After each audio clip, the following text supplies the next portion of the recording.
ప్రార్థన గొప్ప దేవునికి చేసుకుందాం. మహాపరిశుద్ధుడా, కృప కలిగిన తండ్రి, నీ అమూల్యమైన ఆశీర్వాదకరమైన రీతిలో నిన్ను ఘనపరచుటకు ఇచ్చిన ఆ దీక్షతను బట్టి నీకు స్తోత్రాలు. నువ్వెంతైనా నమ్మదగిన వాడు ప్రభా. నీ కార్యాలు ఉన్నతమైనవి, ఏ వ్యక్తి ఊహించలేనిది. నీ మహాకనికరము చొప్పున, కృప చొప్పున మా జీవితాలను అద్భుతాలు చేయటానికి ఇష్టపడుతున్నది నీ స్తోత్రాలు. నీ దీవెన మాతో ఉంచండి ప్రభా. ఈ దుబాయ్ ప్రాంతానికి మీ దాసులను ప్రభా నిలుపుకొని ప్రభా ఒక మధ్యవర్తిగా దేవుని దాసులు తిమోతి పాస్టర్ గారు మీరు వాడుకుంటున్నందుకు వందనాలు ప్రభా. ఈ యొక్క సమయాన్ని నువ్వు నాకు కూడా అనుగ్రహించినది నేను స్తుతిస్తూ ఉన్నాను. మందరి మనసులు ఒకటిగా చేసి ఒక్కడైన దేవుని ఆరాధన చేస్తూ నేను స్తుతించే భాగ్యం దయచేయండి. వినగల చెవి, గ్రహించే మనసు మాకు దయచేయమని యేసు నామమున అడుగుచున్నాం పరమ తండ్రి. ఇట్టి అవకాశం నాకు అనుగ్రహించిన దేవునికి కృతజ్ఞతాస్తుతులు చెల్లిస్తూ ఉన్నాను. అందరం కూడా చేతులెత్తి స్తుతిస్తే మంచిదని నమ్ముతున్నాను. ఈ శ్రేష్టమైన అవకాశాన్ని ప్రభు, అలాగే దేవుని దాసులు తిమోతి పాస్టర్ గారు నాకు అనుగ్రహించినందుకు నేను వారికి ప్రత్యేక వందనాలు. పరిచయం లేదు, కానీ నేను విన్నాను గత రాత్రి. ఈ ప్రాంతాలకి నేను రెండవసారి రావటం, మొట్టమొదటిసారి వచ్చి ఒక డే టైం అలా చూసుకుంటూ వెళ్ళటం జరిగింది. ఇది రెండోసారి. ఈ 6-7 దినాలు ఇక్కడ ఉందాం, ఈ ప్రాంతాల్లో ఉండాలని దేవుని సంకల్పం నేను నమ్ముతూ ఉన్నాను. ప్రభు సన్నిధిలో నా పేరు పాస్టర్ సలాది జకరియా. నేను హైందవ కుటుంబానికి రక్షించబడ్డాను. కాకినాడకి 35 కిలోమీటర్లు కే గంగవరం మండలం. అది ఉభయ గోదావరి జిల్లా, తూర్పుగోదావరి జిల్లా అనేవారు. ఇప్పుడు డాక్టర్ బిఆర్ అంబేద్కర్ కోనసీమ జిల్లాగా మారటానికి దేవుడు కృప దయచేశాడు. ఆ ప్రాంతాల్లో నేను 1991 ఏప్రిల్ 22 ప్రభువుని రక్షకుడిగా అంగీకరించాను. 95 నేను సేవలో రావటానికి దేవుడు కృప దయచేశాడు. దానికి 1 సంవత్సరం ముందుగా మా ఆత్మీయ తండ్రి గారు అక్కడ సేవ ప్రారంభించి నన్ను బలపరిచే స్థలాల్లో పెట్టారు. అప్పటి నుంచి ఇప్పటి వరకు ఈ 30 సంవత్సరాల్లో 54 స్థలాల్లో దేవుని సేవ కట్టడానికి దేవుడు కృప దయచేశాడు. కేవలం నా దర్శనం, నా సమర్పణ, విశ్వాస పరిచర్య. ఎందుకు ఈ మాటలు చెప్తున్నానంటే, ప్రభువుని దేవుడు ఒక్కొక్కరిని ఒక్కొక్క స్థితిలో వాడుకుంటూ ఉంటాడు. ఎవరిని ఏ స్థితిలో వాడుకుని ఆ స్థితిని బట్టి దేవుడిని కనపరుస్తూ ఉండాలి. అట్టి కృపను బట్టి నేను సంతోషిస్తూ ఉన్నాను. దేవుని సన్నిధిలో, మహిమ కలిగిన దేవుని సన్నిధిలో ఈ పరిచర్యలో ఈ శ్రేష్టమైన భాగ్యాన్ని దేవుడు నాకు అనుగ్రహించుకు మిమ్మల్ని అందరినీ చూస్తే నేను చాలా సంతోషంగా ఉంది. ఈ దుబాయ్ ప్రాంతంలో చాలా అండర్గ్రౌండ్లో ప్రార్థనలు చేస్తారని విన్నాం. అలాంటి స్థితి నుంచి దేవుడు మీకు మంచి దేవుని దాసులను ఇచ్చి వెలుగులో రావటానికి దేవుడు కృపనిచ్చాడు. దాన్ని బట్టి స్తుతిస్తూ ఉందాం. దేవుని సన్నిధిలో, మహిమ కలిగిన దేవుని సన్నిధిలో ఎచ్చట 2-3 కూడా అక్కడ ప్రార్థిస్తారు. వారి మధ్యన ఆయన ఉంటాను అని వాగ్దానం చేశాడు. ఆ వాగ్దానం చేసిన వాడు నమ్మదగిన వాడు. దేవునికి స్తోత్రం. ప్రభు సన్నిధిలో తడువు చేయక ఉన్న సమయాన్ని, చెప్పిన సమయానికంటే నేను కాస్త ముందుగానే ముగింపులోనికి వచ్చి చక్కగా ప్రభుని ఆరాధిస్తూ, దేవుని స్తుతిస్తూ ఘనపరచడం గొప్ప భాగ్యం. దేవునికి స్తోత్రం. భాషలు వేరైనా, వేరు రంగులు కలిగిన ప్రజలు ఉన్న, వేరు తలంపులు కలిగి మిషన్ భేదాలు ఉన్న దేవుడు ఒక్కడే. ఆ ఒక్కడైన దేవుణ్ణి ఆరాధించే దినం పేరే పునరుద్ధాన దినం. దేవునికి స్తోత్రం. ఈ పునరుద్ధాన దినాన్ని ప్రభు విశ్రాంతి దినాన్ని పునరుద్ధానంగా మార్చి దీంట్లో ఒక ఆశ్చర్యకరమైన రీతిలో ఒక ప్రణాళికను దాచించాడు. మనందరం ఇక్కడ కూడి ఉండటానికి కారణం దేవుడు. ఎవరు ఆ దేవుడు అంటే నజరేయుడైన యేసు. దేవునికి స్తోత్రం. ఆ యేసు ఎలాగున్నాడంటే వాక్యమై ఉన్నాడు. అందరూ చెప్తే ఏమై ఉన్నాడు? వాక్యమై ఉన్నాడు. ఆ వాక్యమై ఉన్న దేవుణ్ణి ఎలా ఆరాధిస్తే ఆ రాకడగా సిద్ధపడతాం, ఎలా ఆరాధిస్తే ఆయన రాజ్యములో ఉంటాం, ఎలాగ ఆరాధిస్తే ఆయన సొత్తైన ప్రజలుగా మనం మారుతాం. దేవుని సన్నిధి ఈ చెప్పబోతున్న మాటలో ఒక మంచి మాట, విలువైన మాట నేను చెప్పాలి. మా అమ్మగారికి నాన్నగారికి 6 పిల్లలు, నేను 5వ వాడిని. అన్నయ్య గారు ఓల్డ్ ఎల్సిసి చదువుకున్నారు, చిన్నన్నయ్య బీకామ్, తమ్ముడు పాలిటెక్నికల్, అక్కలిద్దరు 7th క్లాస్. ఎందుకో తెలియదు కారణం అనేది ఒకే ఒక కారణం, మా ఫాదర్ నాన్నగారు జబ్బు చేయటం వల్ల నన్ను 2వ తరగతి చదివించి ఇంచుమించు 4-5 సంవత్సరాలు వర్షాకాలం, ఇక్కడ వర్షాలు కురవు, మొన్నే కురిసింది, ఒక్క వర్షాకాలం చదివించారు. మా మామయ్య గారే మాస్టర్, లాస్ట్ 9 కొట్టారు. ఇంకా 2వ తరగతి 4-5 సంవత్సరాలు చదివి ఆగిపోయాను. పరిశుద్ధ గ్రంథాన్ని మాత్రం తెలుగులో మాత్రమే చదవగలను, తెలుగులోనే చెప్పగలను. అయినా ప్రభు ఆయా ప్రాంతాలకు తిప్పుతూ ఉన్నాడు. ఎక్కడైనా అపశృతులు వచ్చినా కొంచెం అర్థం చేసుకుని దేవుని స్తుతిస్తూ ప్రభువుని మనం కనపడదాం. మొట్టమొదటి మాట, దావీదు రాసిన కీర్తనలు అంటాం మనం. 150 కీర్తనలు విభజనలు ఉన్నాయి, కానీ అవన్నీ మనం చెప్పుకుంటూ వెళ్ళే సమయం కాదు. ఇక్కడ ఆరాధించడమే గొప్ప భాగ్యం అని నేను ఎంచుకుంటాను. దేవునికి స్తోత్రం. ఎందుకంటే ఇరుకులో దేవుడు విశాలతని ఇవ్వగల సమర్థుడు. దావీదు రాసిన మొదటి కీర్తన 2వ వచ్చిన భాగాన్ని చదివి సహకరిస్తే మంచిదని మనం. యెహోవా ధర్మశాస్త్రమునందు ఆనందించుచు దివారాత్రము దాన్ని ధ్యానించేవాడు ధన్యుడు.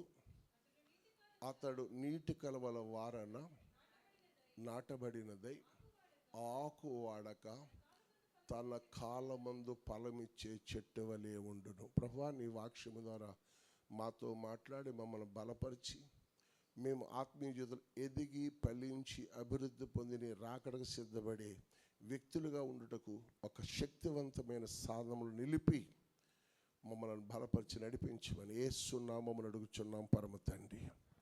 మరొకసారి దైవజనులకు కూడిన అందరికీ నా ప్రభు నామములో ప్రత్యేక వందనాలు తెలియజేస్తూ ఉన్నాను. దేవుని సన్నిధిలో దేవుని వాక్యాన్ని జ్ఞానిస్తూ మధ్యలో కూడా చిన్నగా ప్రభు నా పరిచర్లో చేసిన కృపను మీకు నేను జ్ఞాపకం చేస్తూ ఉంటాను. కీర్తన గ్రంథాన్ని మనం చదువుతున్నప్పుడు, కీర్తన భాగాన్ని మనం చదువుతున్నప్పుడు యెహోవా ధర్మశాస్త్రమునందు ఆనందించుచు. దేవునికి స్తోత్రం. ఈ పరిశుద్ధ గ్రంథంలో ఉన్న శ్రేష్టమైన దేవుని యొక్క ధర్మశాస్త్రం. ఈ ధర్మశాస్త్రాన్ని బట్టి మనందరూ ఏం చేయాలట? కొంచెం మరొకసారి చెప్పాలి, ఆనందించాలి. దేవునికి స్తోత్రం. ఆనందించటం అనేది అంత సులువైనది కాదు. ఎవరో నవ్వితే కొంచెం నవ్వుతూ ఉంటాం, ఎవరో సంతోషిస్తే కొంచెం సంతోషిస్తూ ఉంటాం, హాలిడేస్లలో కొంచెం సంతోషిస్తాం, పిల్లలకు స్కూల్ సెలవులతో సంతోషిస్తూ ఉంటారు, ఏవైనా మంచి వాతావరణం ఏర్పడితే సంతోషిస్తూ ఉంటారు. మిగిలిన సమయం అంతా కూడా ఏదేను వనములో ఉన్న ఆ వ్యక్తుల యొక్క ఆదాము అవ్వల వల్ల మనుషుల మీద శాపం వెళ్తూ ఉంది. ఆ శాపం రద్దవటానికి, ఆ శాపం కొట్టివేయబట్టానికి, ఆ శాపానికి విముక్తి కలగటానికి, విమోచన క్రయధనముగా మహిమను విడిచి భూమి మీదకి వచ్చి మనలను మహిమలోకి ట్రాన్స్ఫర్ చేయడానికి వచ్చిన ఆ శక్తివంతుని యొక్క వాక్యములోనే మనం ఆనందించాలి. దేవునికి మహిమ కలుగునుగాక. చాలామంది ఎన్నో రకాల ఆనందాలు కలిగి ఉంటారు.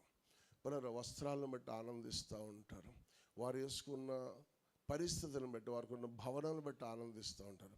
మనమైతే భూమి మీద కృప చూపుచున్న యెహోవాను బట్టి మాత్రమే మనము ఆనందించాలి. దేవునికి స్తోత్రం. ఈ దైవికమైన ఆనందం, నాకున్న సంతోషం ఏంటంటే, నేను అనుకునేవాడిని ప్రభు అంటం తెలియదు కానీ, ప్రారంభ దినాల్లో నాకు తెలియదు కానీ, నేనేదో గొప్పవాడిని కావాలి, ఒక ఇండస్ట్రీలు మెయింటైన్ చేయాలి, ఎక్కువ మంది జాబ్ హోల్డర్స్ ఉండాలి నా దగ్గర, నేను ఒక మేనేజ్మెంట్ చేయాలి అనుకునేవాడిని. కానీ నా ఊహలన్నీ కూడా వేరువేరుగా అయినప్పటికీ 30 సంవత్సరాల వయసు వచ్చే వరకు ఈ లోకంలో ఈ వ్యాపారాలు చేస్తూ ఉన్నా పరిపూర్ణమైన ఆనందం లేదని నేను చెప్పను. పరిస్థితిని బట్టి మనం మాట్లాడేస్తాం కానీ నేను ముఖస్తుతిగా చెప్పలేను. కొన్ని వాటిని బట్టి మనం ఆనందించేస్తాం కానీ పరిపూర్ణమైన ఆనందం నాకు దొరికేది కాదు. ఎప్పుడైతే 91వ సంవత్సరం ఏప్రిల్ 22వ తారీఖున నా యేసై నాకు దొరికాడు, ఆమెన్ అంటారనుకుంటా, మరి యేసై నాకు దొరికాడు, ఆయన పాదాలు నేను పట్టిన. ఆగస్టు 3వ తారీఖు మారు మనసు పొంది, అక్టోబర్ 21వ తారీఖు నేను బాప్తిసం పొంది, దేవుని గ్రంథాన్ని ఒక్క సంవత్సరంలో ఒక్కసారి చదివితే అస్సలు నాకు అర్థం కాలే. 2వ సంవత్సరం 2 సార్లు చదివాను. అలా 4 సంవత్సరాలు 7 సార్లు పరిశుద్ధ గ్రంథాన్ని చదువుతున్న కొలది దాంట్లో ఒక నవనూతనమైన సంగతులను చూడగలిగిన భాగ్యాన్ని దేవుడు దయచేశాడు. దేవునికి స్తోత్రం. ఏమిటి అని నేను చూస్తే, అంతకుముందు సంపద కలిగిన వ్యక్తిగా నేను ఉన్నాను. కొంచెం వ్యాపారాలు లాస్ పోయినా, ఫ్రీ కాంట్రాక్ట్స్, హ్యారెక్ బిజినెస్ ఇలాంటివి చేస్తూ ఉండేవాడిని. కానీ నాకున్న పరిస్థితిని బట్టి ఆనందించేవాడిని కానీ అది పరిపూర్ణత. ఎప్పుడైతే పరిశుద్ధ గ్రంథాన్ని చదువుతూ ఉన్నానో, ప్రభువులు ఆనందిస్తూ ఉన్నానో, తెలియకుండానే ఆ గ్రంథాన్ని చదువుతుంటే కళ్ళంపట నీళ్ళు కారుతూ ఉంటామండి. దేవునికి స్తోత్రం.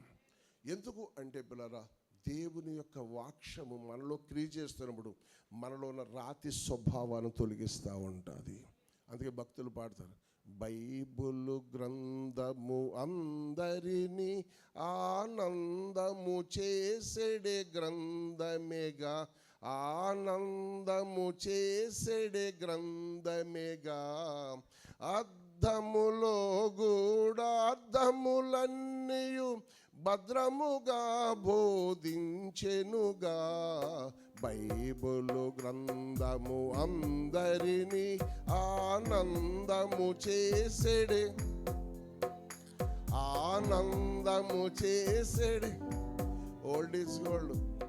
పాత పాటల్లో మాధుర్యం ఉంది. దేవునికి స్తోత్రం. ఆయన ఎక్కడో ఒకరిద్దరు కనపడతా ఉన్నారు.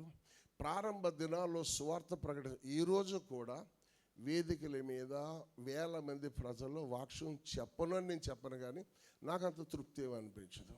సువార్త ప్రకటించడంలో ఉన్న ఆనందం. పిల్లల హ్యాండ్ బ్యాగ్ తీసుకుని హైదరాబాదులో బైబుల్ హౌస్ నుంచి గోల్డెన్ బాబు అనే ఒక బ్రాహ్మణ్ కన్వర్ట్తో నేను ఫ్రెండ్షిప్ చేస్తూ వాళ్ళు పంపించిన పత్రికలు తీసుకుని, న్యూ టెస్ట్మెంట్లు తీసుకుని ప్రజల్లోకి వెళ్ళి సువార్త ప్రకటిస్తుంటే చాలా చాలా ఆనందంగా ఉండేది. పరిశుద్ధ గ్రంథాన్ని మనం చదువుతుంటే మొదటి మాట ఏమిటంటే, యెహోవా ధర్మశాస్త్రమునందు ఆనందించేవాడు ఏమవుతాడట? ధన్యుడు. దేవునికి స్తోత్రం. చూడండి, యెహోవా ధర్మశాస్త్రమునందు ఆనందించేవారు ధన్యులు. స్తోత్రం. యెహోవా తమకు దేవుడు కాగల జనులు ధన్యులు. ఇట్టి స్థితి గలవారు, చేతులెత్తుతారేమో అనుకుంటాను, ఇట్టి స్థితి గలవారు ధన్యులు. దేవునికి స్తోత్రం. ప్రభు సన్నిధిలో ఈ సువార్త ప్రకటిస్తున్న దినాలలో ఈ వాక్యాన్ని ధ్యానిస్తూ బైబిల్ చదువుతూ ఉన్నప్పుడు ఎన్నో నవనూతనమైన సంగతులు ప్రభు నేర్పిస్తూ ఉంటే, దాంట్లో ఒక్కొక్క అడుగు ముందుకేస్తూ ఉంటే, దాంట్లో ఉన్న శ్రేష్టమైన సంగతులు 92వ కీర్తన మొదటి మాట, 3 మాటలు చాలా క్లుప్తమైన రీతిలో చెప్తా. దేవుని సన్నిధిలో 92వ కీర్తన మొదటి వచనం అందరూ చెప్తే బాగుంది. యెహోవాను స్తుతించుట మంచిది, మహోన్నతుడా నిన్ను కీర్తించుట మంచిది. ఏది మంచిది? అందరూ చెప్పాలి, ఏది మంచిది?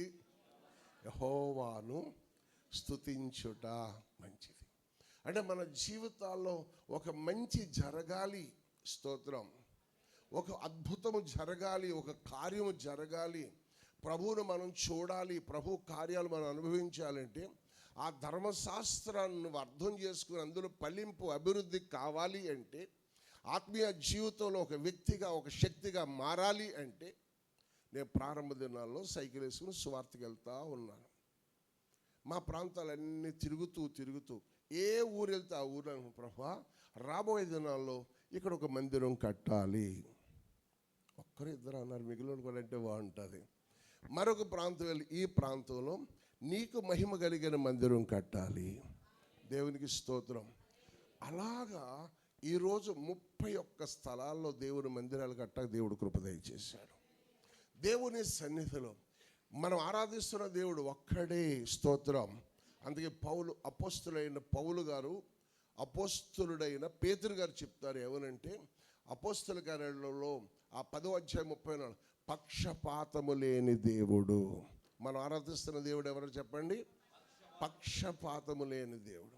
ఆ దేవుని యొక్క సన్నిధిలో మనము మాత్రం ఆయన్ని స్తుతిస్తూ ఉంటే మన జీవితంలో మంచి జరుగుతుంది. మనం స్తుతిస్తూ ఉంటే మన జీవితంలో అద్భుతం జరుగుతుంది. మనం స్తుతిస్తూ ఉంటే మన ఆలోచనలైన సఫలము చేస్తాడు.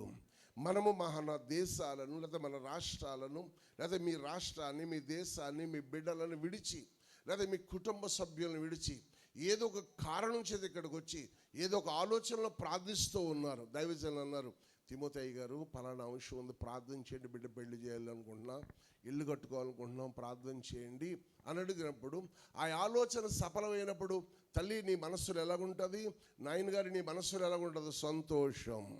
అంటే మంచి జరగాలి అంటే దేవుని మనం ఏం చేయాలి? స్తుతించాలి. దేవునికి స్తోత్రం.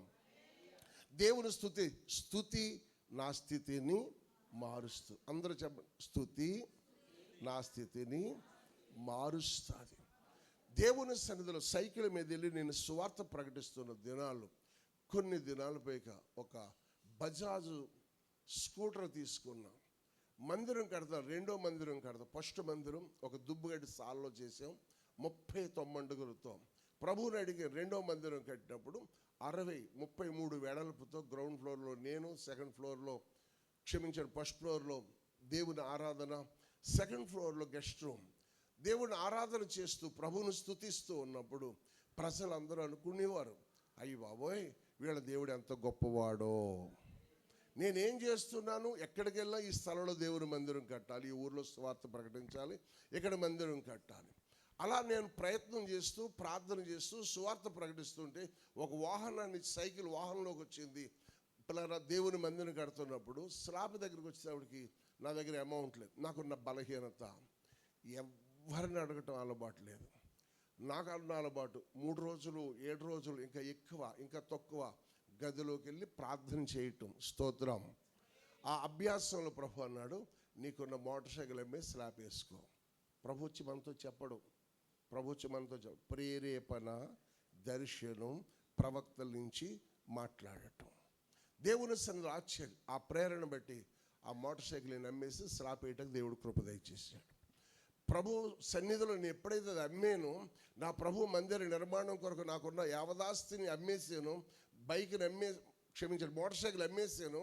ఇవన్నీ చేసిన తర్వాత సేవను విస్తరించడం మొదలుపెట్టాడు. అంటే మనం ఎప్పుడైతే ఆయన స్తుతిస్తున్నామో, ఎప్పుడైతే మనం ఆయన ఆరాధిస్తున్నామో మన జీవితంలో ఏం చేస్తాడట? మంచి అంశాన్ని జ్ఞాపకం చేయాలి. యెహోవాను స్తుతించుట మంచిది, ఆయన మాట వినటం మంచిది. మనం ఎప్పుడైతే దేవుని సేవకులకు ఒక పరిచర్య ప్రారంభిస్తున్నాడు, ఆ పరిచర్యలో దేవుని దాసులు తిమోతి పాస్టర్ గారు పరిచర్య చేయడానికి వెళ్తున్నప్పుడు మనకు ఒక ప్రేరేపణ కలిగినప్పుడు ఆ పని చేస్తే నీ జీవితంలో దేవుడు ఊహించలేని అద్భుతం చేయగల సమర్థుడు. దేవుని సన్నిధిలో పిల్లల ఒకటి స్తుతిస్తూ ఉంటే మన స్థితిని దేవుడు ఏం చేస్తాడు? మారుస్తాడు. ఏం మార్చాడు? మారుతి కారు 800 కారు కొనిచ్చాడు ఒక ఆయన. నాకు నేనేం అమ్మేశాను? ఒక బజాజ్ స్కూటర్ అమ్మేశాను. మారుతి 800 కారు ఒక ఆయన కొని నాకు కొత్త కారు గిఫ్ట్గా ఇవ్వటానికి దేవుడు కృప దయచేశాడు. మనం ఎప్పుడైతే స్తుతిస్తున్నామో, దేవుని చిత్తాన్ని ఎప్పుడైతే నెరవేరుస్తున్నామో మన స్థితిని ఆయన మారుస్తాడు, మన పరిస్థితులు ఆయన మారుస్తాడు, మన ఆలోచనలను మారుస్తాడు. మారుతి కారు 800 కారు వచ్చిన, నేను చాలా హైట్ కదండి, 6 అడుగుల మనిషిని, వాళ్ళు అందరూ దూరటం చాలా కష్టంగా ఉండేది. అయినా నేను ఫీల్ అవ్వలేదు. కానీ ఆ సైకిల్ మీద తర్వాత ఆ CD 100 మోటార్ సైకిల్ ఒకటి తీసుకుని ఎక్కువ సేవ చేస్తూ, నేను నా భార్య పాశ్రమ్మ, నాకు 2 కూతుర్ని దేవుని సేవకు సమర్పించి దేవుని పరిచయం మేమేకముగా దేవునికి స్తోత్రం ఘనంగా గొప్పగా దేవుడు చేయాలని ప్రభు నాతో మాట్లాడాడు. ఫిబ్రవరిలో సభలు ఏర్పాటు చేయమని. ప్రతి సంవత్సరం ఫిబ్రవరి ఫస్ట్ వీక్లో దీవెన పండగలని దేవుని స్తుతిస్తూ ఉంటాం. కొన్ని వేల మంది ఆ ప్రాంతంలో రావటానికి దేవుడు కృప దయచేస్తాడు. ఒకటి, మనం స్తుతిస్తూ ఉండాలి. అలా స్తుతిస్తూ ఉంటే దేవుడు మన జీవితాలను అద్భుతం చేస్తాడు. ఇర్మియా ప్రవచన గ్రంథం 17వ అధ్యాయము 7వ వచనంలో ఒక్క మాట సహాయం చేయడానికి ప్రయత్నం చేయండి. యెహోవాను నమ్ముకొనువాడు ధన్యుడు, యెహోవా వానికి దేవునికి స్తోత్రం. హల్లెలూయా. మనం ఎవరు నమ్ముకున్నాం? కొంచెం గట్టిగా చెప్పాలి. కొంతమంది రెండు రకాల తలంపుల్లో ఉంటారు. రెండు రకాల ఇక్కడ ఈ ప్రాంతంలో ఎలా ఉందో నాకు తెలియదు, నాకు అంతగా తెలుసుకోలేదు ఏమీ కూడా. కానీ మా ప్రాంతాల్లో ఎక్కువ 7 వారాలు వస్తే దేవుడు అద్భుతం చేస్తాడు అంటారు. ఎన్ని వారాలు వస్తే? 7 వారాలు. మీరు అటు సైడ్ నుంచి వచ్చిన వాళ్ళకి మొఖాలు కనపడదు, నాకు అర్థమవుతుంది, మీకు తెలుస్తుంది. వీళ్ళు ఏం చేస్తారంటే 7 వారాలు అక్కడ పరిగెడతా ఉంటారు. నేను అనుకుంటా, హాగర్కి అద్భుతం చేయడానికి ఎంత టైం పట్టింది? కన్నీరు పెట్టుబడి. దేవునికి స్తోత్రం. నేనంటాను, సహజంగా ఈ దుబాయ్ ప్రాంతంలో ఎక్కడ ఒక మంచి సభలు ఏర్పాటు చేశారు దేవుని దాసులు. చాలా మంచి వాక్యం చెప్పారు, ఎక్కడెక్కడి నుంచి వచ్చారు. ఇలాంటి పట్టణాలకు ఎక్కువ వచ్చేస్తారులేండి, నాకు తెలుసు. ఆశ్చర్యం ఏంటో తెలుసా బ్రదరా, మీరేం కోప్పడరు కదా, కోప్పడరు, మంచోళ్ళ కనపడుతున్నారు నాకు. ఆశ్చర్యం ఏంటంటే అక్కడ ఏమంటారంటే, పాస్టర్ గారు అబ్బా ఏ వాక్యం చెప్పారండి అంటూ ఉంటారు. నేను అనుకుంటాను ఎప్పుడు కూడా, నా ఆత్మీయ తండ్రి కంటే మరి గొప్పవారు ఎవరో కాదు. నమ్మితే దేవుని స్తుతించాను.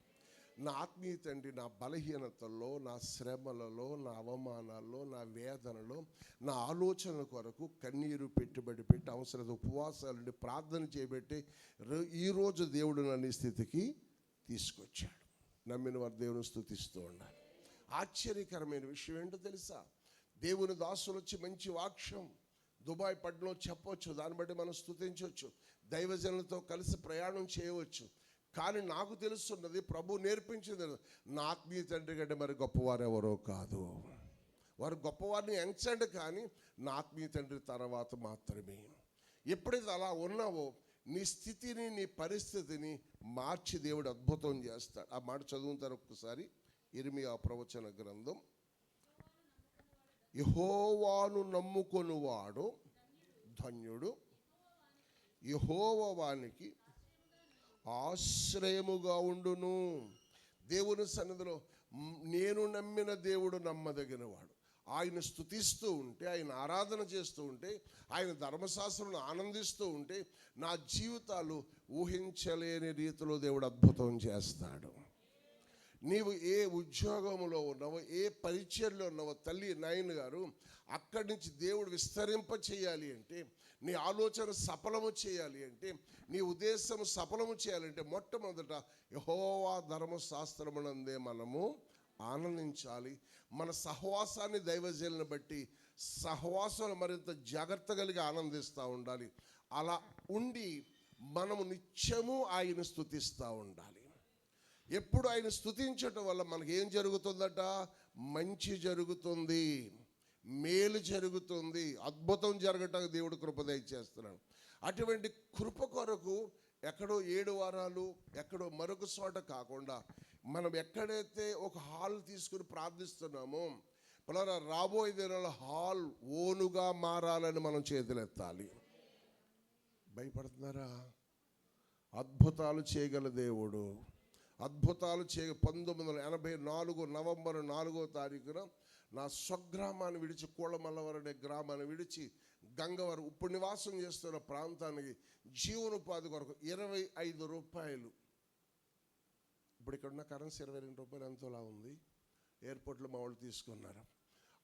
అంత గదిలో ఒక్క నెలకి 25 రూపాయలు ఇంట్లో నేను అద్దెకుంటానికి నేను నా భార్య ఇష్టపడి అదే గదిలో మేము సంసారం చేస్తూ మా జీవన శైలిని కొనసాగిస్తూ ఉన్నాం. స్తోత్రం. ఆశ్చర్యం. ప్రభువుని మాత్రమే స్తుతించాలి, హెచ్చించుకుంటానికి కాదు నేను చెప్పేది.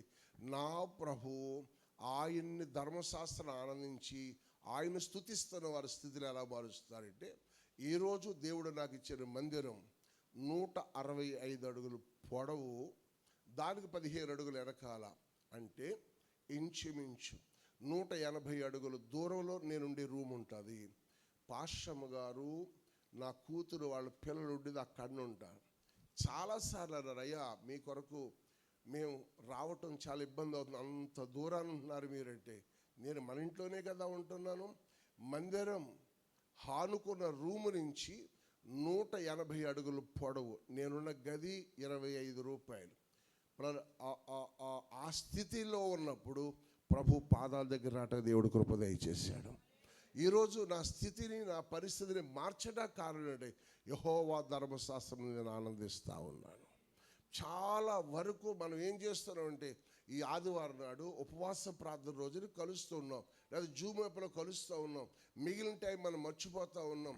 ప్రార్థన జీవితం ఎవరైతే కలిగి ఉంటారో వారు నీరు కట్టిన తోట వలె ఉంటారు. దేవుడు కృప దయచేస్తాడు. ఆత్మీయ జీవితంలో ప్రియులారా, దేవుని నమ్ముకున్న తర్వాత ఆయన మేలు చేస్తాడు. అక్కడ కింద 8వ వచనం భాగాన్ని చదువుదామండి. 8వ వచనం భాగాన్ని చదువుదాం. వాడు జలముల యొద్ద నాటబడిన చెట్టు వలె ఉండును, అది కావలల వారను వేళ్ళు తన్నును, వెట్టగలిగినను శ్రమొచ్చినను దానికి భయపడదు. దేవునికి స్తోత్రం. దాని ఆకులు పచ్చగా ఉండును, వర్షము లేని సంవత్సరములో చింత నుండదు, కాపు మానదు. చేతులెత్తి స్తోత్రం చెప్పాలి. హల్లెలూయా.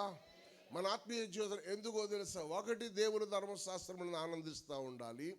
2, నిత్యము ఆయన మనము స్తుతిస్తూ ఉండాలి. ఒక అమ్మగారు అంటది నన్ను ఒకరోజు, అయ్యారు వాక్యం చాలా బాగుందండి అంటే, ఆవిడకి అర్థమైన స్టైల్లో బాగుందండి, కానీ మీరైతే పాస్టర్ గారు, పాస్టమ్మ గారు కాబట్టి మీరు ఎంచేపైనా స్తుతించవచ్చు, మరి మా జీవన ఉపాధి ఎలాగండి?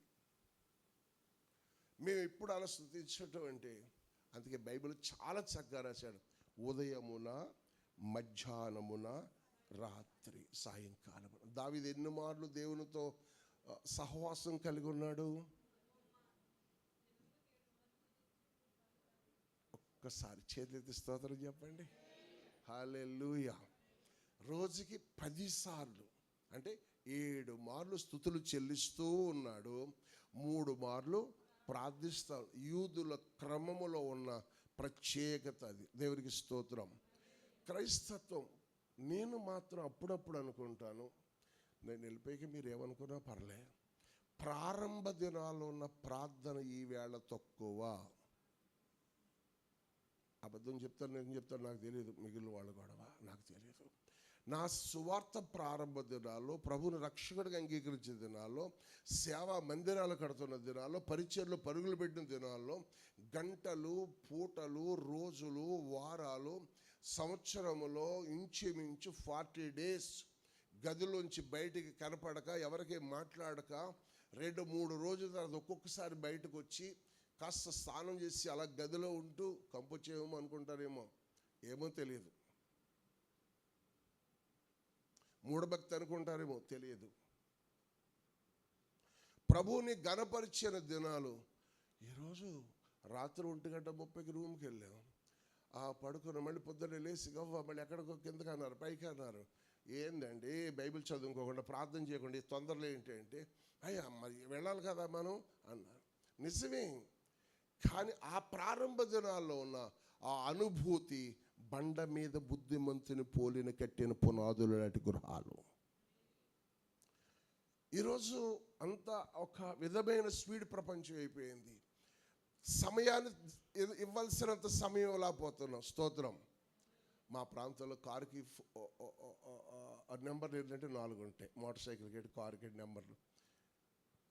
ఇక్కడ ఎన్ని ఉన్నాయి? 5 ఉన్నాయి. నేను ఆలోచించాను, అంటే ఒక్కొక్క దేశానికి ఒక్కొక్క పద్ధతి ఉంటుంది, ఒక్కొక్క దేశంలో ఒక్కొక్క భాష ఉంటుంది. కానీ మన ప్రభు నిన్న నేడు నిరంతరము ఏకరీతిగా ఉన్నాడు. భాషలు మారవచ్చు, ఆయన కృప మాత్రం ఒకేలాగుంది. ఎవరు ఆయన వైపు చేతులెత్తుతారు, ఎవరు ఆయన స్తుతిస్తారు, ఎవరైనా గొప్ప చేస్తారు, ఎవరైనా మహిమపరుస్తారు. దేవునికి స్తోత్రం. నేను ప్రభా దుబాయ్ ప్రాంతానికి జాన్ బాబు అన్నయ్య గారు వెళ్దామంటున్నారు, సంజయ్ రాణి అమ్మ వెళ్తే మంచిది నాన్నగారు అంటున్నారు. చాలా కాలం నుంచి అప్పుడు జ్ఞాపకం వచ్చినప్పుడు ప్రార్థన చేస్తూ ఉన్నాను. నేను ప్రభువుని అడిగాను, ఒక నెల కింద ప్రభు అక్కడ నేను ఏ వాక్యం చెప్తే బాగుంటుంది, బోళ్ళు రాసుకున్న వర్తమానాలు ఉంటాయి కదండి. కానీ ప్రభు ఈ మాట చూపించారు, దాన్నే రాసుకున్నాను. అలా 3 వర్తమానాలు రాసుకుని ప్రభు నాకు దర్శనంలో ప్రేరణ ఏది ఇచ్చాడో అదే నేను రాసుకుని చెప్పడానికి ఇష్టపడతాను. ఎందుకు ఈ మాటలు నేను జ్ఞాపకం చేస్తాను, ఇక్కడ ఆ సంగతి ఎవరికి అవసరం అని నేను నమ్ముతున్నాను. ప్రభు తన ఉద్దేశాన్ని దేవుడు ఎన్నిసార్లు మరొకసారి మనతో మాట్లాడుతున్నాడు అంటే, నీవు ధర్మశాస్త్రంలో ఆనందించలేకపోతున్నావు, దేవుని సన్నిధిలో ఎక్కువ స్తుతించలేకపోతున్నావు. ఎప్పుడైతే నీవు మళ్ళీ తిరిగి ధర్మశాస్త్రాన్ని బట్టి ఎక్కువ ఆనందిస్తూ ఉన్నావో, ఎక్కువ మళ్ళీ స్తుతిస్తూ ఉన్నావో, నీవు నమ్ముకున్న దేవుడు నమ్మదగిన వాడు, నిన్ను నీటి కలవల వారన ఆకు వాడక తన కాలమందు ఫలమిచ్చే చెట్టు వలె చేయగల సమర్థుడు. అట్టి కృపలో మనం ఆనందిస్తూ ఉంటే ఆయన నమ్ముకున్న వారు ధన్యులు. దేవునికి స్తోత్రం. ఆయన సన్నిధిలో ఆ ఫలింపు కలిగిన చెట్టు ఎలాగుంది, ఏ స్థితిలో ఉంది అని మనం చూస్తే, ఆ కీర్తన 58:8 మనం చూస్తే, కీర్తన 58:8 చూద్దామండి. నేనైతే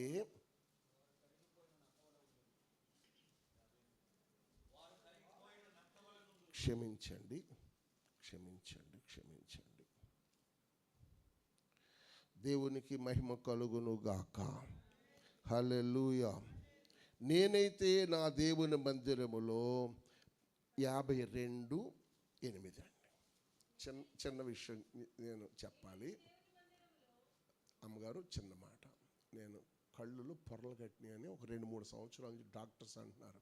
నా కొడుకు డాక్టర్. చూద్దాం అంటే ఆటోమేటిక్గా ఒక నెల 20 రోజులు అవుతుంది, కుడి కన్ను మీద పొరలు తీసేసారు. ఎడం కన్ను ఒక 6 నెలల్లో చేసేసారు. 2 కళ్ళు చేయించుకున్నాను. అదే డ్రాప్స్ చేసుకుంటున్నాను, కొంచెం జిడ్డుగా ఉంటుంది. కళ్ళజోడు పెట్టుకుంటే బాగానే ఉంటుంది. కానీ స్తోత్రం. 52:8 నేనైతే నా దేవుని మందిరములో పచ్చని ఒలీవ చెట్టు వలె ఉన్న ఒక స్తోత్రం చెప్దాం. ఎవరితను రోజుకి 10 సార్లు ప్రభువుని స్తుతిస్తూ ప్రార్థిస్తున్న వ్యక్తి. హల్లెలూయా. దేవుని స్తుతిస్తూ ప్రార్థిస్తున్న వ్యక్తి, దేవుని ధర్మశాస్త్రమును ఆనందిస్తున్నవాడు, దేవుని ధర్మశాస్త్రాన్ని బట్టి స్తుతిస్తున్నవారు, దేవుని సన్నిధిలో ఆయన నమ్ముకున్నవారు ధన్యులే. కానీ వాళ్ళు ఎలాగుంటారట, నిత్యము దేవుని స్తుతించు. నేనైతే నా దేవుని మందిరములో చెప్పాలి, ఇది నాకు చాలా ఇష్టం. నేనైతే నా దేవుని మందిరములో పచ్చని. కొంతమంది చాలా నీరసంగా ఉంటారు. అబ్బా ఇలా ఆదివారమా, చర్చికి వెళ్ళాలా, హాల్కి వెళ్ళాలా, మరి ఇక్కడ ఏమంటారు నాకు తెలియదు, చర్చ్. ఆమేన్. హల్లెలూయా. వెళ్ళాలా. నాకు 64 సంవత్సరాల వయసు అండి. రేపు 21 64 వస్తే 63 పూర్తి అయిపోయి, ప్రతి ఆదివారం 8:30 స్టార్ట్ అయ్యి 3 ఆరాధనలకి 5:30కి నేను ముగిస్తాను. అంటే మేము పొడుగ్గా చెప్తాం. అక్కడ మా ప్రాంతాల్లో ఆరాధన ఎక్కువ చేస్తాం. దేవునికి స్తోత్రం. పిల్లరా, మళ్ళీ అవకాశం ఉంటే అవనస్తులు ఒక 30-40 మందికి బైబిల్ క్లాస్ చెప్తా ఉంటాను దేవుని సన్నిధిలో. పిల్లరా, ఎందుకో తెలుసా, దేవుని వాక్యముతో మెమేకమవితే స్తోత్రం, ప్రతిరోజు ఎప్పటికప్పుడు ఎనర్జీ, శక్తిని దేవుడిస్తూ ఉంటాడు. భక్తి కొంచెం కరోనా వచ్చాక సన్నగిలినట్టు కనపడింది నాకు. టైం షెడ్యూల్, కొన్ని వారాలు కలవకపోవటం, ఏవేవో కొన్ని మార్పులు వస్తూ ఉన్నాయి. దేవుని సన్నిధిలో మహిమ కలిగిన దేవుని ఒక మంచి అనుభవం కలిగిన దేవుని దాసులు, ప్రార్థనాపరులు, చక్కటి ఆత్మతో నడిపించినప్పుడు నన్ను అన్నాడు, జకరియా గారు, అన్ని స్థలాల్లోకి ఇలా చెప్పకూడదండి వాక్యం అన్నారు. మరి ఎలా చెప్పాలండి అయ్యా అన్నాను. ఆ దేశాన్ని బట్టి, ఆ ప్రజలను బట్టి, ఆ పరిస్థితిని బట్టి చెప్పాలన్నారు. నేను గంగిరెద్దుని కాదండి, నాకున్న వస్త్రాలు మార్చుకోరు. ఇదే నా ఊర్లో ఉన్నా, ఏ ఊరు వెళ్ళినా, ఇక్కడికి వచ్చినా ఎక్కడికి వచ్చినా అదే. నేను కొంచెం ఇబ్బందిగా ఉంటా. ఆ ప్రజలకు అనుకూలతగా బోధ, ఈ ప్రజలకు అనుకూలత కాదు.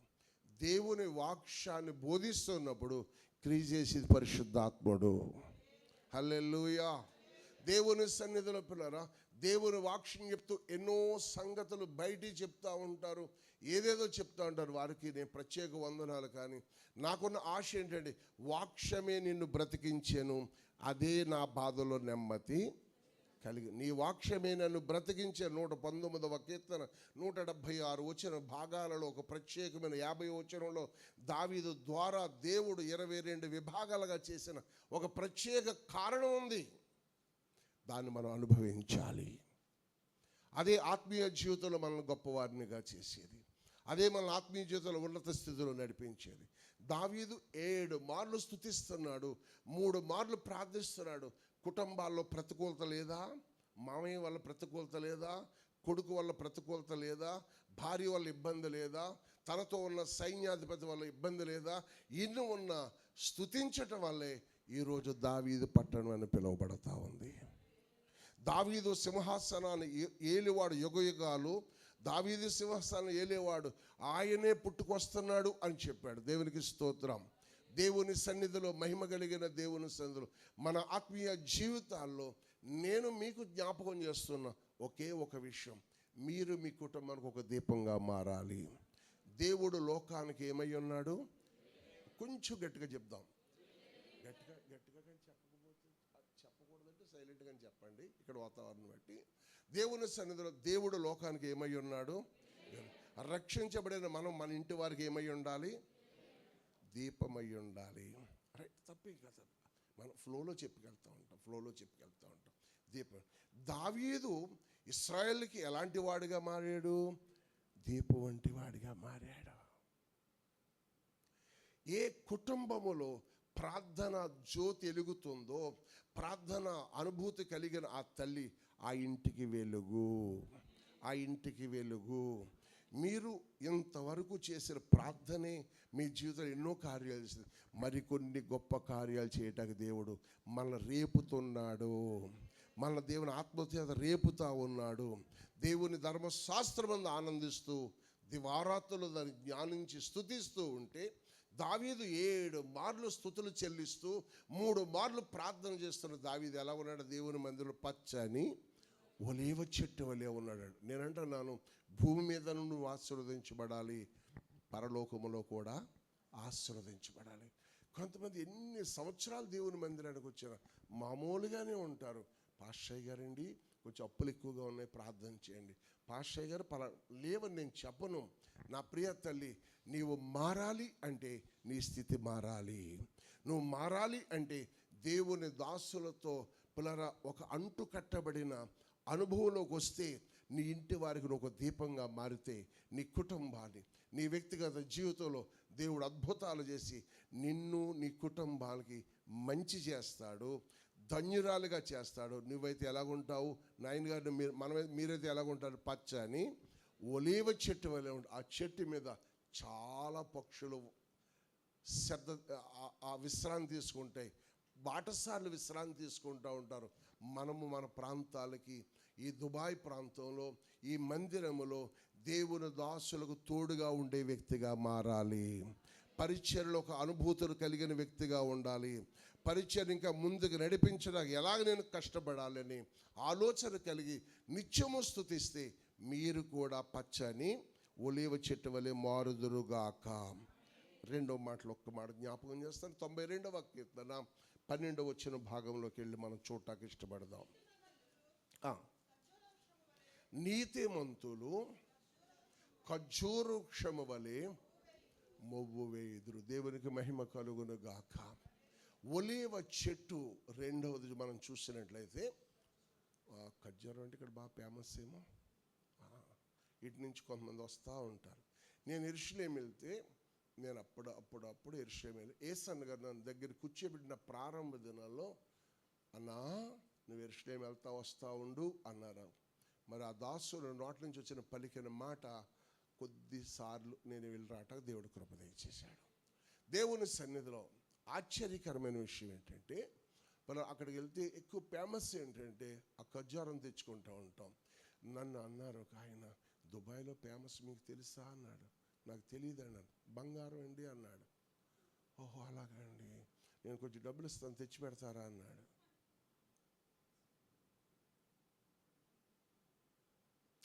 కోపం రాలేదు కానీ బాధపడ్డాను. నేను నా ప్రభుల వారి సన్నిధికి మరొకసారి 91 ఏప్రిల్ 22 మోకరించాను. అంటే అలా చేయమని మిమ్మల్ని అంటలేదు సుమా, సమర్పణది ఎవరిది వారిదే. నా ఏళ్లకున్న 2 ఉంగరాలు, మెళ్ళ ఉన్న చైల్ ఆల్విన్ వాచ్తో సహా తీసి కాలుకి పెట్టలేదు నేను. స్తోత్రం. తెలియదు కదా అండి. కచ్చేబుని చుట్టూ జేబులు పెట్టుకున్నా. ఇంటికి వచ్చేసాను. స్తోత్రం. తర్వాత అమ్మేక ప్రభు పరిచర్య ఇవ్వటానికి దేవుడు కృప దయచేశాడు. ఆశ్చర్యం ఏంటి తెలుసా, ఆయన నన్ను బంగారం తెమ్మంటే నేను నవ్వుకున్నాను. నేను నవ్వుతుంటే నన్ను క్షమించండి పాస్టర్ గారు అంటే, చర్చికి రాడు, వచ్చి కూర్చుంటాడు అప్పుడప్పుడు నా దగ్గర. నేను వేరొక రూట్లో మాట్లాడానండి అన్నాడు. నేను ఇంకేం మాట్లాడలే. అసలు నువ్వు వచ్చిన పని ఏంటి, ఎందుకు వచ్చావు, దేని కొరకు వచ్చావు, ఏంటి నీ పని? అది ఒక్కటే చేసుకెళ్తేనే ఏదో ఒక వ్యక్తి ఒలీవ చెట్టు వలె, మరొక వ్యక్తి ఖర్జూర వృక్షం వలె మారటానికి దేవుడు కృప దయచేస్తాడు. భక్తి మిషనరీస్ పూర్వకాలం భక్తుల గురించి నేను చదివాను, నేను చదువుకున్నాను. ఆ భక్తుల చరిత్రలు వింటా ఉన్నాను, వాళ్ళ గురించి తెలుసుకుంటా కూడా ప్రయత్నం చేశాను. కేరళ, మద్రాస్, ఒరిస్సా ఈ సువార్త పరిచర్యలో ఆయా పరిచర్యలో నేను వెళ్ళినప్పుడు వాళ్ళ గురించి బాగా తెలుసుకుని నేను ఆ దేవుని స్తుతిస్తున్న ఆలోచన తెలుసా, దేవుని దాసుడు ఎట్టి పరిస్థితుల్లో వ్యాపారం అనే పరిచర్యలోకి వెళ్ళకూడదు. ఆ వ్యక్తి ఆత్మలు సంపాదించలేడు. ఆత్మలు సంపాదించాలంటే దేవుడు ఎందుకైతే పిలిచాడో ఆ పనిలో నమ్మకంగా ఉంటే ఆ పనిని దేవుడు ఆశీర్వదిస్తూ ఉంటాడు. కానీ ఇక్కడ ఒక మాట నేను చెప్పకుండా ఎదరికెళ్తే నేను ఏదో తప్పు చేసేనేమో నా మనసు బాధపడతాడు. అందరూ ఒకలాగుండరు. ఒకరు ఉద్యోగం చేస్తూ సేవ చేస్తూ ఉంటారు, వారు తప్పు అంటే ఎన్నడో సరిపోరు. కొంతమంది సోదరీమణులు పరిచర్య చేస్తూ ఉంటారు. కొన్ని సిద్ధాంతాలు ఉన్నాయి, వాళ్ళెవ్వరి గురించి కొంచెం మాట టైం పాడు చేసుకోవద్దు. మరి దేవుడు ఒక్కొక్కరిని ఒక్కొక్క రీతిలో వాడుకుంటూ ఉంటారు. వారిని బట్టి దేవుని మనం గణపరచాలి. దేవునికి స్తోత్రం. ఆశ్చర్యకరమైన విషయం, ఎక్కడ ఏ ప్రాంతంలో ఏదైనా ఉండనివ్వండి, స్తుతించండి, దేవుని గణపరచండి, దేవుని గొప్ప చేయండి. అంతకు తప్ప వేరొక వ్యాపార కేంద్రాలుగా మనుషులు మెప్పించే పని చేయటం వల్ల దేవుని ధర్మశాస్త్రం మీరు ఆనందించలేరు, దేవుని స్తుతించలేరు. స్తుతిస్తున్నట్టుగా ఉంటాం, ఆలోచన వేరుగా ఉంటుంది. ప్రభువుని గణపరుస్తున్నట్టుగా ఉంటాం. ఒలీవ చెట్టు వలె దావీదు వలె మారాలి అనుకుంటూ ఉంటాం, కానీ మారలేం. ప్రభువుని మనం గణపరచాలి. 1991 సంవత్సరం మార్చి 14వ తారీఖు పునర మా గ్రామంలో ఒక మర్డర్ జరిగింది. ఆ మర్డర్ కేసులో ప్రథమ ముద్దాయిగా పెట్టారు. మార్చి 21వ తారీఖు శనివారం, నెట్లోకి వెళ్ళి చూసుకుంటే మీకు తెలుస్తుంది. ఆ రోజు తెల్లవారుజామున ప్రభు నాతో, నాకు వేరుగా ఉండి నీవేమీ చేస్తా. ఎలా మాట్లాడారు ప్రభు తెలియదు కదా. అమ్మ 1969 నుంచి ప్రార్థన చేసుకుంటున్నారు. ఆ ప్రార్థన ప్రవాహమే ఒక దీపం మమ్మల్ని రక్షణలోకి రావటానికి దేవుడు కృప దయచేశాడు. నేను ప్రభు నీడలోనికి రావటానికి చాలా అగచాట్లు పడ్డాను, వేధించబడ్డాను, ఇబ్బందులు పడ్డాను, అవమానాలు ఎదుర్కొన్నాను, ఎన్నో నిందలు. చంపేయడానికి 2 సార్లు ప్రయత్నం చేశారు. పిల్లలు చాలా చాలా కార్యక్రమాలు జరిగినాయి. కానీ ఒకటి, నిత్యమైన స్తుతించడం నాకు అలవాటైంది. ఆ స్థితి ఈ స్థితికి తీసుకురావటానికి దేవుడు కృప దయచేశాడు. రెండో విషయం చూస్తే, నేనైతే 92:12లోకి వచ్చి మనం చూస్తే, నీతిమంతులు ఖర్జూర వృక్షం వలె నక్కుచ్చి ఉంటాడు. రోమా పత్రికలో పౌలు అన్నగారు చెప్పారు, నీతిమంతుడు లేడు.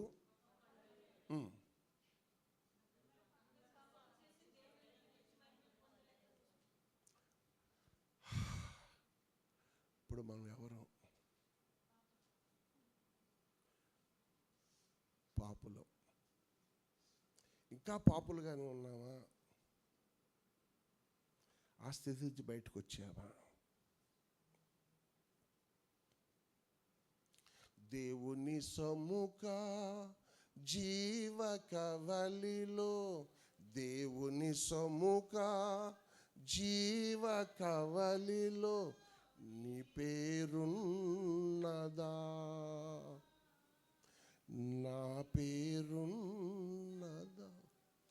దేవుని జ్ఞాపకార్థ గ్రంథం, దేవుని జీవ కవిలో మన పేరు వచ్చిన తరువాత వాటర్ కార్డులో ఉన్నా లేకపోయినా, లేదా ఇంకొక దాంట్లో ఉన్నా లేకపోయినా, స్తోత్రం. ఆశ్చర్యకరమైన విషయం ఏంటి తెలుసా? ఆశ్చర్యకరమైన విషయం ఏంటి తెలుసా? పునరా పాప శాప రుగ్మతలోని మన బ్రతుకులను కడగి కడగి కడగి శుద్ధి చేసి, ఆయన రక్తము చేత శుద్ధి చేసిన తరువాత మనము పవిత్రులుగా చేయటానికి తన ఎదుట నిలవబెట్టుకుని వాక్ష్యమని ఉతకము చేత కడిగి, స్తోత్రం, మన పవిత్రులుగా చేశాడు. అందుకే ఆ అమ్మాయితో చెప్పాడు, ఇక మీదట పాపము చెయ్యకు అని చెప్పాడు. దేవుని సన్నిధిలో పిల్లరా, నేను అనుకుంటం లేదు కానీ వాక్యం చెప్తుంది, పిల్లరా, నీతిమంతులు ఖర్జూర వృక్షము వలె మువ్వు వేస్తారు. దేవుని రక్తములో కడగబడి, దేవుని స్తుతిస్తూ, దేవుని ధర్మశాస్త్రం ఆనందిస్తూ, దేవుని నిత్యము ఆయన ఆరాధన చేస్తున్నప్పుడు నీ మీద పాపపు పత్రమును ఆయన చించేశాడు. మరి పాపం ఏలకుండా ఉండాలంటే ఎలా? పాపం నా జోలికి రాకుండా ఉండాలంటే ప్రభులు వారు చెప్పాడు, నువ్వు ప్రతిరోజు క్షమిస్తూ ఉండు. నీ సహోదరుడు ఎన్ని మార్లు తప్పు చేసి నువ్వు క్షమిస్తూ ఉంటే క్రీస్తు యేసుకు కలిగిన ఈ మనసును మీరును కలిగిన వారై ఉంటారు. కాబట్టి మనం ఎవరంటే దేవుని నీతి కలిగిన ప్రజలము. హల్లెలూయా. అంటే నీతిమంతులను చెప్పుకుంటూ వేరొక దాంట్లో వేరొక ఏళ్ళలో ఒక పొట్లో ఏలు పెడితే సేమ్ కొట్టినా అన్నట్టుగా ఉంటుంది. అలాంటి పిచ్చి పనులు మనం చేయకూడదు. ప్రభువును మనం స్తుతిస్తూ ఏదైతే వాక్యం చెప్పిందో, ఏదైతే నువ్వు నమ్మేవో ఆ ప్రకారం జీవిస్తే ఆ మహాదేవుని కనికరము నిన్ను ఖర్జూర వృక్షం వలె మువ్వేస్తాడు.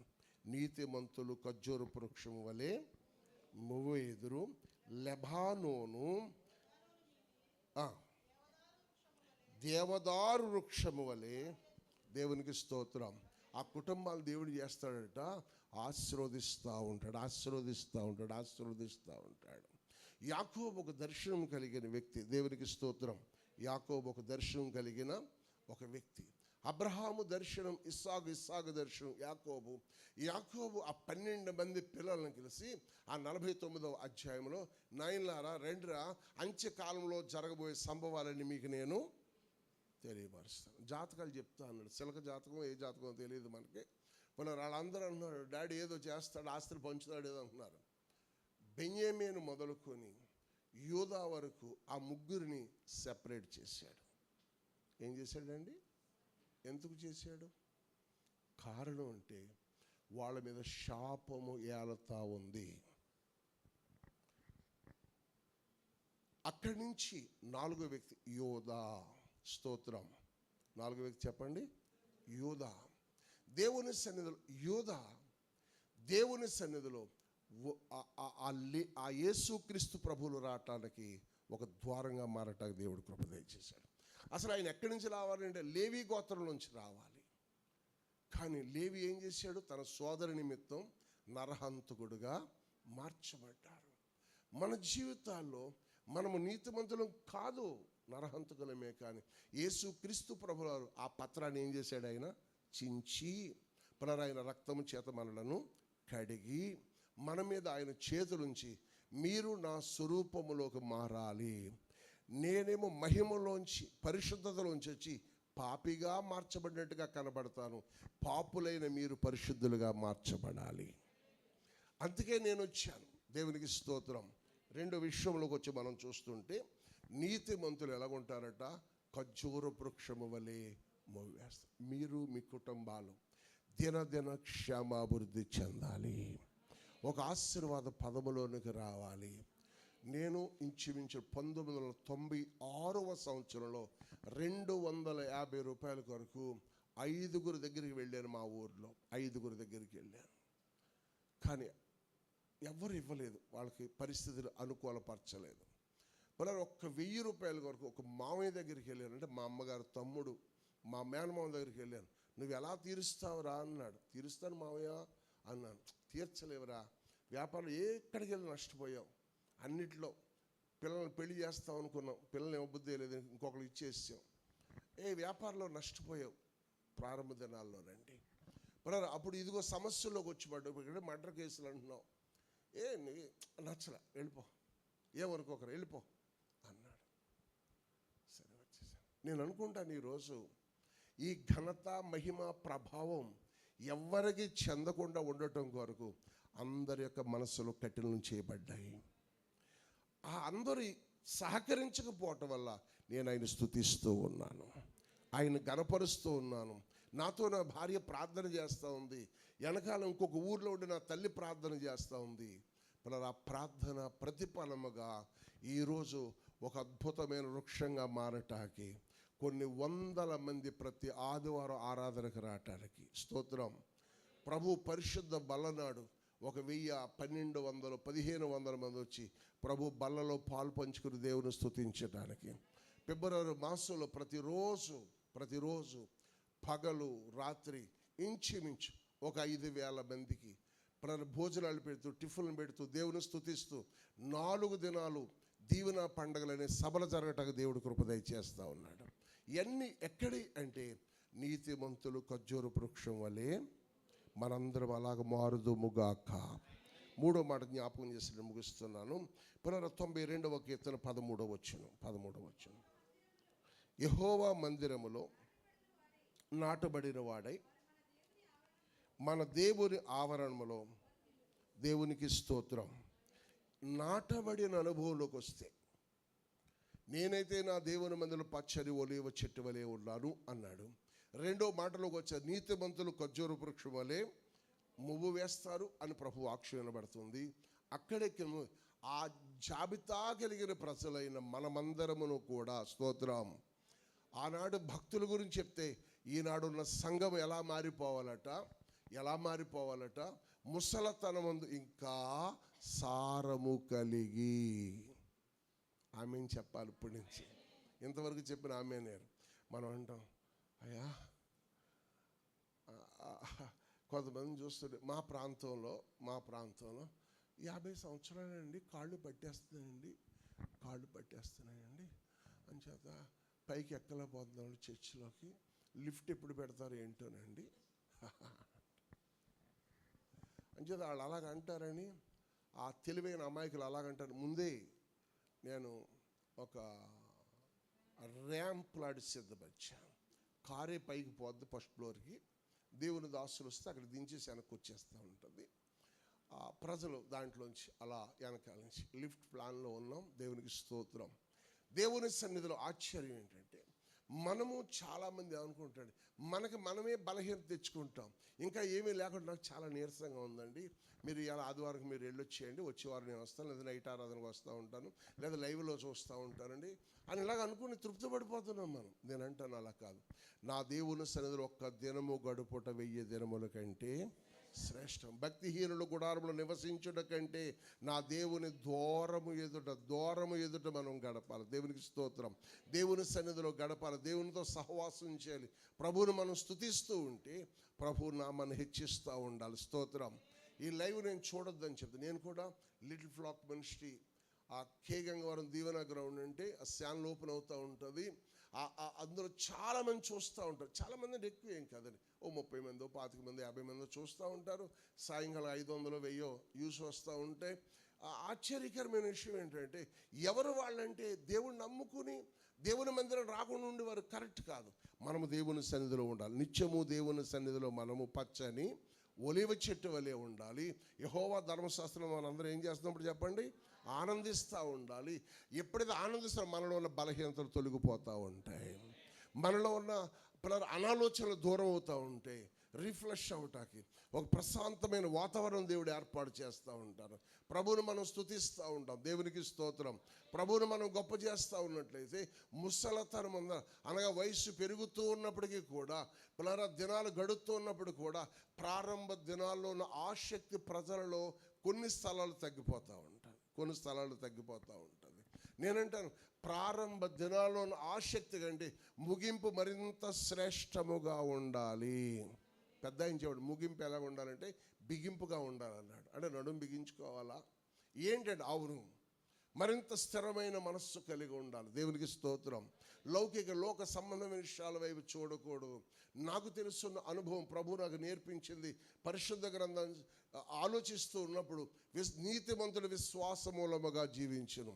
దేవుని దాసులు తిమోతి పాస్టయ్య గారు ఇక్కడ చేస్తున్న పరిచర్య కొరకు ఊరు అహరోన్ల వలె మోషే కుడి ఎడమలు ఎలా నిలబడి ఉన్నారో సంఘం అలా నిలబడితే ఈ దినాలను చూసిన పరిచర్య రాబోయే దినాల్లో బహుగా విస్తరించడానికి దేవుడు కృప దయచేస్తాడు. దేవుని కార్యాలు మనం చూడాలి, దేవుని సన్నిధిని విస్తరించాలి, దేవుని ఆశీర్వాదాలు కలిగి ఉండాలంటే ముసలితనం అంటే తల మెరిచిపోతుంది. దినాలు గడిసే కొలది ఆత్మీయంగా మనం వర్ధిల్లాలి, అన్ని విషయాల్లో వర్ధిల్లాలి, ప్రభువును మనం గొప్ప చేస్తూ ఉండాలి. అటువంటి మనస్సు, అటువంటి తలంపు, అటువంటి కోరిక, అటువంటి ఉద్దేశం కలిగి ఉంటే ప్రభు మన జీవితాల్లో, మన కుటుంబంలో ఊహకు అందలేని గొప్ప కార్యాలయం చేస్తాడు. ఏ వ్యక్తి ఎన్నడూ గ్రహించలేని అద్భుతమైన కార్యాలు చేయగల సర్వశక్తిమంతుడు. ప్రభువును స్తుతిస్తూ నేను ఇందా జ్ఞాపకం, 240 రూపాయల కొరకు, 1000 రూపాయల కొరకు మామయ్య అంత సొంత తల్లి వాళ్ళ తమ్ముడు గారి దగ్గరికి వెళ్తే వారు ఎవరు నిరాకరించిన నా ప్రభు అయిపోయి చేతులెత్తి దేవునికి స్తోత్రం. ఈరోజు దేవుడు ఇచ్చేవాడిగా నన్ను చేయటానికి ఇష్టపడ్డాడు, ప్రభువుని గణపరిచేవాడిగా చేయటానికి ఇష్టపడ్డాడు. ఇండియన్ కరెన్సీలో నేను జ్ఞాపకం చేస్తున్నా, ఫిబ్రవరిలో 4 దినాలు, ఫిబ్రవరి 6, 7, 8, 9 మొన్న 28 లక్షల ఖర్చుతో దీవెన పండుగలు జరగటానికి దేవుడు కృప దయచేశాడు. ఎక్కడిదంటే ₹1 నేను అప్పు తేవటం కానీ, బ్యాంకు లోన్ తేవటం కానీ, ఏంటలా ఆలోచిస్తూ ఉన్నారు, ఎవరిని అడగటం కానిలేదు. సంఘ క్రమం, స్తోత్రం, సంఘ క్రమం. 1 lakh తెచ్చి ఇచ్చేవాళ్ళు, ఇంకా తక్కువ తెచ్చేవాళ్ళు, ఇంకా ఎక్కువ ఇచ్చేవాళ్ళు, ఇంకా చాలా తక్కువ తెచ్చేవాళ్ళు, వృద్ధులైన తల్లులు, తేలైన వారు ఉన్నారు. అందరిని బట్టి దేవుని స్తుతిస్తాం. ఏ సమయానికి ఎంత కావాలంత సమృద్ధిగా దేవుడు ఇస్తూ ఉన్నాడు. జస్ట్ ఈరోజు నీకు కూడా కావాలంటే మొట్టమొదటి మనం చేయవలసిన పని, అమ్మ నాయన గారు నువ్వు యెహోవా ధర్మశాస్త్రమందు మనము ఆనందిస్తూ ఉంటే దేవుడు నిన్ను కాలవల నీటి కలలో నీటి కలలో నాటబడి ఆకు వాడక తన కాలమందు ఫలమిచ్చే చెట్టు వలె దేవుడు నిన్ను చేసి, స్తోత్రం, పిల్లలు ఒక ఉన్నత స్థితిలో తీసుకొచ్చాక ముసలతనమందు అనగా దినాలు గడుస్తున్న కొలది, పరిచయం విస్తరిస్తున్న కొలది, కార్యాలు జరుగుతున్న కొలది ఎన్నడూ ఎన్నడూ ఎన్నడూ భయపడకుండా విశ్వాసంతో దేవుని దాసులు ఏదైనా పని ప్రారంభిస్తే, అయ్యా నేను ఉన్నాను. ఒకసారి అనండి, నేను ఉన్నాను. మేము అనకండి శుభ, మేము అనుకుంటే స్తోత్రం, ఆహా అది వేరైపోతాడు. మేము అనుకుంటే అక్కయ్య గారు చేస్తారు అనుకోండి, చెల్లి చేస్తారు అనుకోండి, తమ్ముడు అలాగా ఆగిపోతూ ఉంటారు. నేనంటాను, ఎవరు చేస్తే వారి ఇంట తలుపున ఆశీర్వాదం తడుతుంది. హల్లెలూయా. దేవుని సన్నిధిలో, మహిమ కలిగిన దేవుని సన్నిధిలో ప్రభువును మనం స్తుతిస్తూ, ప్రభువును మనం గణపరుస్తూ, ప్రభువును మనం గొప్ప చేస్తున్నప్పుడు ముసలతనం ఇంకా సారము కలిగి, ఇందాక నేను జ్ఞాపకం చేశాను, దావీదు యుద్ధాలు చేస్తున్నప్పుడు లాస్ట్ మినిట్లో పిల్లరా ఇశ్రాయేలుకు దీపం వంటి వాడు నిండు ముసలితనం వరకు అది ఏం చేశాడు, యుద్ధాలు చేశాడు. మన ఆత్మీయ జీవితంలో అనగా అపవాదితో మనం పోరాడాలి, పరిస్థితులను ఎదిరించాలి, దేవుని చిత్తాన్ని నెరవేర్చాలి. సంఘ క్రమము కొరకు మనం ఆశపడుతున్నట్లయితే నీ కుటుంబం కొరకు దేవుడు ఆశపడుతూ ఉంటారు. ఎవరు దేవుని చిత్తాన్ని నెరవేరుస్తారో దేవుడు వారి కుటుంబం మీద కనుదృష్టి ఉంచుతాడు, వారి ఆలోచనలు సఫలము చేస్తాడు. మన జీవితాల్లో, మన కుటుంబాల్లో దేవుడు మరిన్ని గొప్ప కార్యాలు చేయాలంటే ఆ లూకా సువార్తలో ఆ లూకా సువార్తలో సుమియేను ఇత్యాది భక్తులు పిల్లరా ఆ దేవాలయమును విడవక 84 సంవత్సరం ఉపవాసములతోనూ జాగరాలతో దేవుని సన్నిధిలో గడుపుతూ ఉన్నారు. మన ఆత్మీయ జీవితంలో ఎక్కువ సమయం మనం గడపాలి. దేవునికి స్తోత్రం, హల్లెలూయా. ప్రభు చిత్తమై మళ్ళీ ఎప్పుడైనా అవకాశం వస్తే మరొకసారి దేవుని దాసులతో కలిస్తే ఒక సొంత ప్లేస్లో మనం ఉండాలని మనం ఆశిద్దాం. సొంత ప్లేస్లో ఉండాలని ఆశ. నేను జ్ఞాపకం చేస్తున్నా, 25 రూపాయలు ఇంటిలో ఉన్న నేను దేవుని కృపలో 60 అడుగులు పొడవు, 33 అడుగులు ఎడల్పు, 3 స్టేర్లు బిల్డింగ్లో ఆరాధన చేస్తూ నివాసం చేస్తున్నప్పుడు పార్కింగ్ ప్లేస్ ట్రబుల్ అయిపోయి పిల్లల వేరొక స్థలం కదా, ఎకరా 3 సెంట్లు పొలం దేవుడిచ్చాడు. పిల్లల అందులో 200 అడుగులు పొడవులు షెడ్ వేసి ఆరాధన చేస్తున్నాం. ప్రభు అన్నాడు, దాన్ని తీసేయి, ప్రవచనాలు, దర్శనాలు చాలామంది నాకు అడ్డుగా ఉన్నదల్లా నా భార్య. ఆ రోజు మాత్రం ఏమన్నంటే, అయ్యా నేను ముసలిదాన్ని అయిపోయాను అంటే రంగేస్తాను. నేను మనిషి కదండి, తలకి అంటే రంగేస్తే మళ్ళీ మార్పు వచ్చేది, మన ఇద్దరు కుదరదు కదా. ఇంక వద్దండి, చాలా కట్టాం కదా, స్తోత్రం. లేదు లేదు లేదు, నా ఆశ నా దేవుని మందిరాన్ని చూడాలి. స్తోత్రం.